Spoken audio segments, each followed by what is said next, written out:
Hi everyone, welcome back to the Upgrowth YouTube channel. And today I'm walking you through our complete guide on how to evaluate a Google Ads agency before you sign that retainer. Now, here's why that matters. Most mid market companies in India talk to 4 to 7 agencies before picking one, but more than half of those partnerships fail within the first year. That's a 60% failure rate, and it's not because agencies are bad, it's because buyers don't know how to evaluate them properly. Let us fix that. In the next 10 minutes, I'll show you the exact framework that separates agencies that deliver from agencies that just pitch well. Now, the problem with how companies pick agency in 2026. Now, here's what happens. Here, what buyers do. They pick agency based on three things. First, credentials like Google Premier Partner Badge. Second, price, whoever quoted the lowest retainer. Third, brand recognition. The agency everyone else uses. That is what happens. Now, what does score? Now, sounds reasonable, right? Here's the problem. When you actually measure what predicts success at the 12-month mark, none of those three things correlate with good performance. None of them. What does correlate? A structured evaluation process, and that's what this guide breaks down. Now, for the 2025 sixth evaluation framework, there's a five phases framework. ठीक है? A proper agency evaluation takes 14 to 21 working days and has five phases. Phase 1 is pre-screen, day 1 to 3. You filter on basics, right? Phase 2 is structured discovery call, day 4 to 7. That's not a pitch call, it's a discovery call. We're asking questions. Phase 3 is a paid audit or a discovery sprint, usually on day 8 to 40. Now, this is the most important phase, and we'll come back to it. Now, phase 4 is reference check and commercial review, and day 15 to day 19, this happens usually. Phase 5 is contract negotiation, day 20 to 21. And now here's the red flag. If an agency tries to compress all of this into one pitch call and give you a proposal, that means they're optimizing for closed deals and not for finding the right fit. So that's a red flag signal in itself. So make sure you don't fall into that trap. Now, having understood all of this, let us get into the 7 due diligence questions that every buyer should ask. Now, that's the core of this article. There are 7 questions. Number 1 is who will actually run my account day to day and how many hours per week will they spend on it? Very important question. You want named people with named titles and a weekly hour commitment written in the contract. If they say something vague like our paid media team, that means a junior analyst is going to run your account and a senior person will review it once a month, maybe. So ask for that. Number 2, will I own my Google Ads account and all campaign assets? Now, this is a non negotiable. Your ad account should be under your name or your MCC. The agency gets manager level access, not the owner level. And it's very basic. If an agency wants to run your campaign on their ad account, walk away immediately. That's a hostage situation, right? You'll never be able to leave without losing all your data and campaign history. So that should not happen. Number 3, show me a recent account you took from underperforming to performing. Now, good agencies will send you screenshots within 48 hours.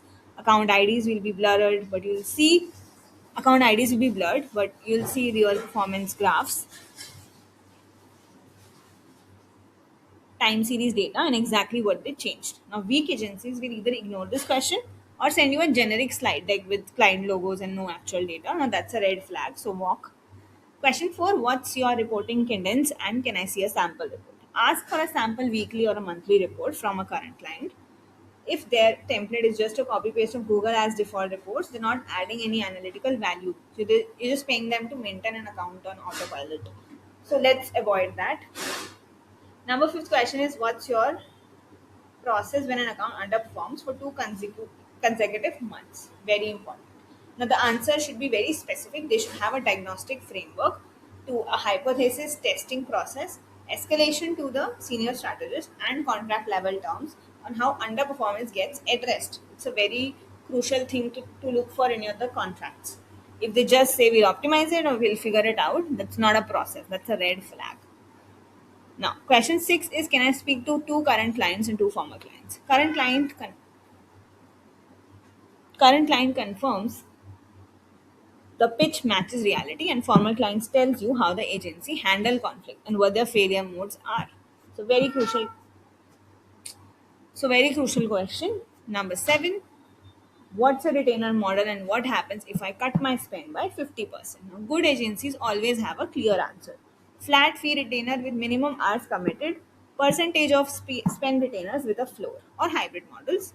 If they say we would have to discuss, or it depends, they don't have a pricing model, they just negotiate case by case. So it's a big red flag. Having evaluate doing the evaluation of Google Ads, since we are evaluating Google Ads agencies, it is essential to look at the checklist. So do click on this article and check out the entire checklist while you're evaluating Google Ads agency. These are key criteria that an agency should follow ideally, and then they are supposed to be the right fit. Now let us go back. Now, what good Google Ads reporting looks like. Now, let's talk about reporting because this is where you see the real difference, right? Every weekly report should show spend versus target, impressions, CTR with benchmarks, conversions, CAC or CPL against the target, search impression share, quality score distribution, and flagged issues with who owns them and what the next action is. Now, monthly reports should tell a story: what worked and why, what didn't work and why, 2 to 4 experiments that were tested and their outcomes, next month priorities, and a budget recommendation. Now, let's move on to the test engagement before signing a retainer. Very, very crucial. Single best tactic for evaluation is this, that you ask them for, before signing a 12-month retainer, you ask them for a 2 to 3 week paid discovery sprint, and you pay about 25 to 75,000 based on the company's pricing model. Now this sprint will deliver you five things: a full account audit covering everything from campaign structure to conversion tracking, prioritized fixed list with estimated impact and effort, a 90-day rebuild plan with weekly milestones, a named senior strategist assigned to you, and a go or no go recommendation with clear reasoning. We've actually seen at Upgrowth, paid discovery sprint ends with the agency telling the client not to hire them yet because the account needs fixes or the client had to do in house first. So that's the kind of honesty which is hard to find. Now, you can also look at the Google Ads pricing article here. It covers everything on how much it costs to do Google Ads pricing, what is the best model, what is the industry by different pricing models. So do check this article out.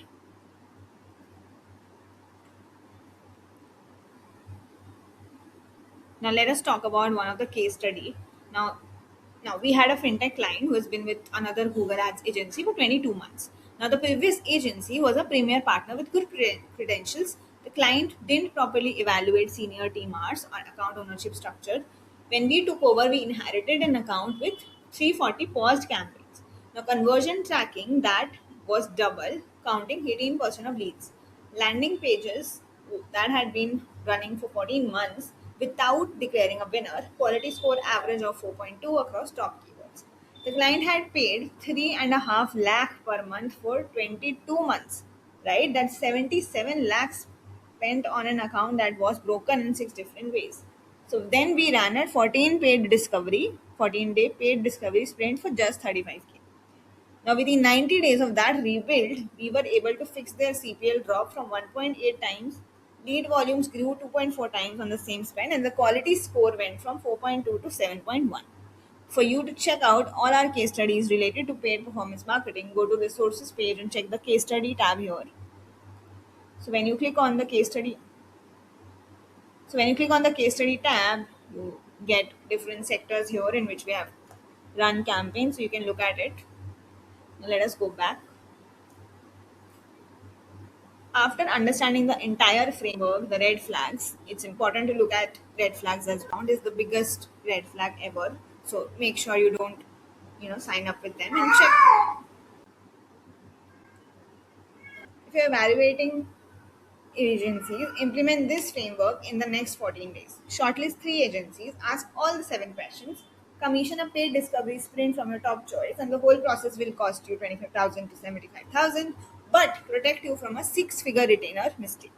So this full blog post has several related guides on what should be in the scope, pricing model, and contract red flags. So make sure you check those articles out.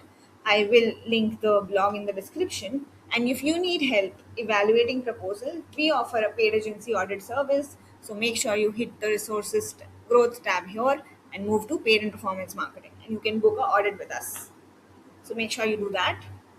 Now, if this was helpful, hit and like and subscribe. We break down growth marketing frameworks like this every week. So drop a comment if you have any questions or your own agency horror stories. This is Upgrowth and we are signing out. This is Upgrowth and we are signing off for now. Thank you.